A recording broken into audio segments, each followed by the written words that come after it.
Chào anh em, lại là Hùng Đắc đây. Chắc hẳn tuần vừa rồi mọi người lướt mạng xã hội kiểu gì cũng thấy người ta bàn tán rôm rả về cái đề thi đại học môn văn năm nay đúng không? Cái câu hỏi làm thế nào để có những Steve Jobs Việt Nam ấy? Nói thật nhá, mình thì qua cái thời học sinh cắp sách đi thi lâu lắm rồi, chẳng còn chút áp lực điểm số nào cả. Thế mà lạ lùng là khi vô tình đọc được câu hỏi đó, một đứa đã lăn lộn đi làm vài năm như mình lại khựng lại. Giật mình thực sự đấy anh em ạ. Không phải vì nó là một câu đố mẹo hay học thuật gì cao siêu đâu, mà vì tự nhiên nó xoáy thẳng vào một thứ lớn lao hơn tất thảy những gì mình từng tự hỏi trong suốt quãng đời làm nghề. Thường ngày ấy mà, mở mắt ra là đầu óc mình chỉ loanh quanh với task này, dự án kia, làm sao cho kịp deadline, rồi công nghệ mới ra thì update thế nào. Cứ quay cuồng như vậy, chưa bao giờ mình ngồi im lại thở một hơi dài để nghĩ về một câu hỏi ở cái tầm vóc như thế. Và thú thật, cái cảm giác bần thần cắn rứt của buổi tối hôm đó cứ bám dính lên mình, loanh quanh mãi trong đầu không thoát ra được. Thực ra thì mình dám cá là mình cũng giấu đại đa số anh em ở đây thôi. Biết về Steve Jobs thì cũng rành qua sách báo, truyền thông, nghe tên ông lão này suốt, biết mười ông ấy là thiên tài đứng sau những sản phẩm làm điên đảo thế giới, thay đổi hoàn toàn cách chúng ta dùng đồ công nghệ. Nhưng để bảo là từng thực sự đào sâu, ngấu nghiến tìm hiểu về triết lý của ông ấy thì chưa. Chính cái vụ xôn xao dư luận mấy ngày nay tự nhiên lại khơi mào trí tò mò của mình.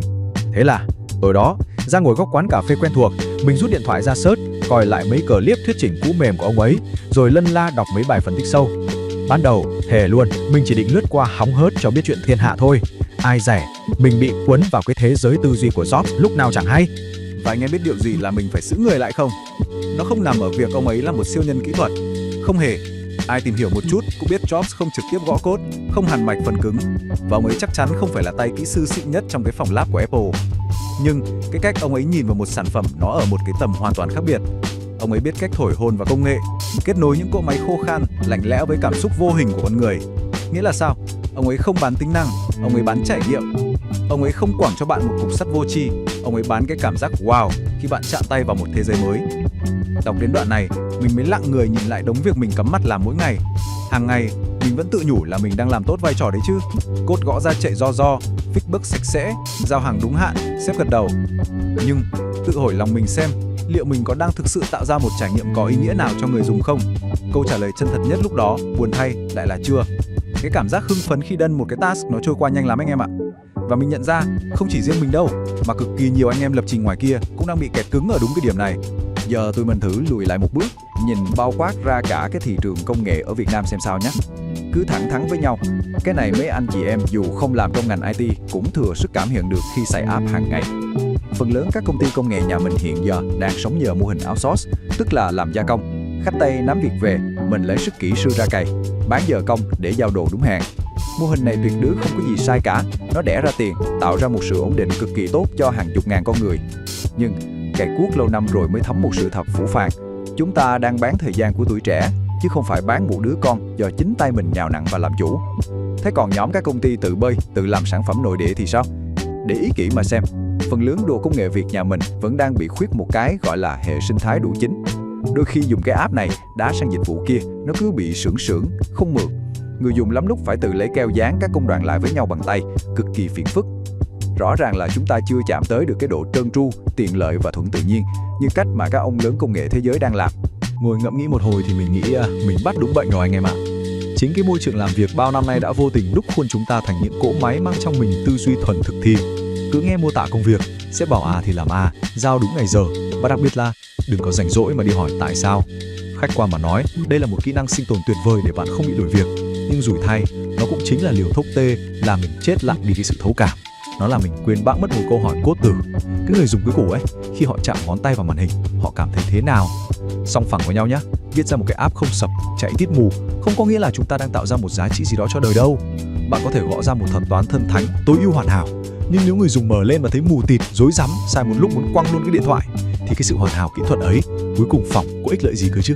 Đôi khi nghĩ lại thấy cũng tự ái phết, nhưng thật ra đè đầu cưỡi cổ một cá nhân ra đổ lỗi thì oan cho người ta quá. Cái gốc của vấn đề nó bắt đầu từ tận hồi đại học cơ. Anh em nhớ lại xem, trường học dạy chúng ta cái gì? Dạy cách giải bài toán, tìm ra đáp số lúng, qua được bài kiểm tra là vỗ tay đi nhậu, lấy bằng ra trường. Có ai dạy chúng ta cách đồng cảm với trải nghiệm của một con người bằng xương bằng thịt đâu. Càng không ai dạy cách lùi lại để nhìn bức tranh toàn cảnh của một sản phẩm. Rồi đến lúc xách ba lô đi làm, chui vào một môi trường trả lương đều đặn, ổn định, mưa không đến mặt nắng không đến đầu, tự nhiên bản năng con người lại chọn thu mình vào cái kén an toàn. Có việc thì làm, xong việc thì tinh tinh nhận lương, thế thôi. Nhưng nếu thử đào sâu dấu một chút, liệu chúng ta có đang tự phế võ công của mình, đóng khung bản thân chỉ làm những anh thợ xây gạch thuần túy không? Mình có đang nhìn cái nghề qua một cái lỗ khóa bé tí của KPI và thời hạn mà quên mất rằng thứ mình tạo ra là để cho con người thật, cuộc sống thật sử dụng?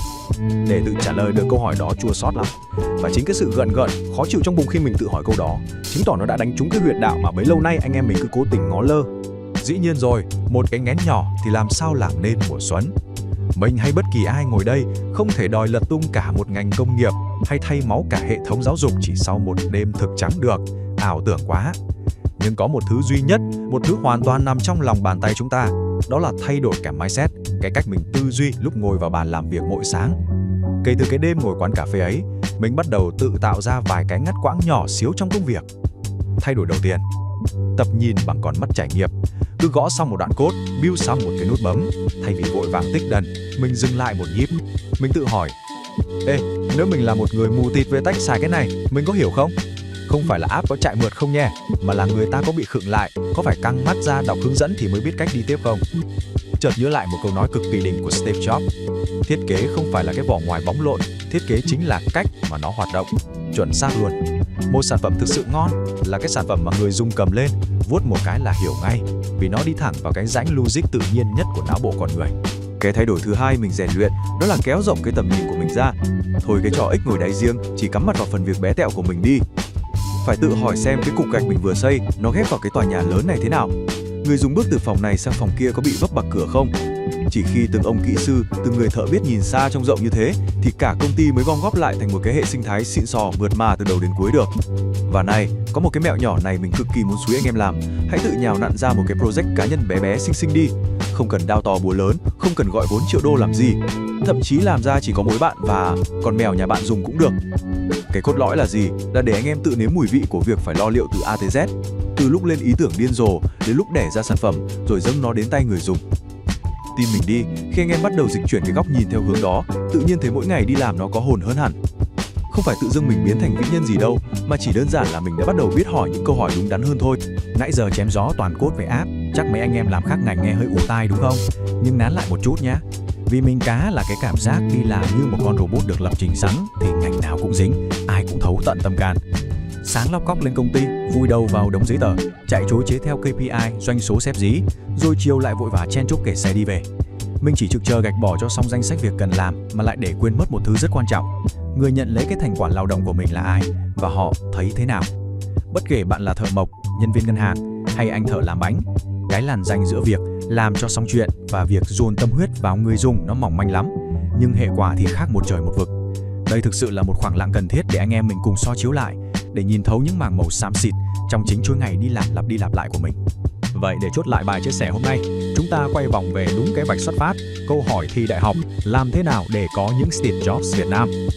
Nhìn nhận lại thì, mình đâu rằng Bộ Giáo dục chẳng hỏi học sinh để kiếm tìm một đáp án mẫu mực nào đâu. Họ đang ném một viên đá tảng xuống mặt hồ của cả xã hội đấy. Việc đất nước mình sau này có nặn ra được một tay chơi tầm cỡ như Steve Jobs hay không, thời gian mới trả lời được. Nhưng thông qua những gì nãy giờ anh em mình cùng mổ xẻ, mình thực sự hy vọng mọi người sẽ giữ lại cho bản thân một nhịp dừng tĩnh lặng để tự hỏi mình câu này. Rốt cuộc thì, mỗi buổi sáng dắt xe ra khỏi nhà, chúng ta đang miệt mài cày cuốc để trở thành những cỗ máy thực thi không tì vết, hay đang dồn sức để tạo ra một cái gì đó, dù nhỏ thôi, nhưng thực sự có ý nghĩa cho đời. Cảm ơn anh em và mọi người đã theo dõi bài chia sẻ này. Hy vọng nó mang lại cho mọi người một chút khoảng lặng thực sự hữu ích. Hẹn gặp lại mọi người ở những chủ đề tiếp theo nhé. Chào tạm biệt.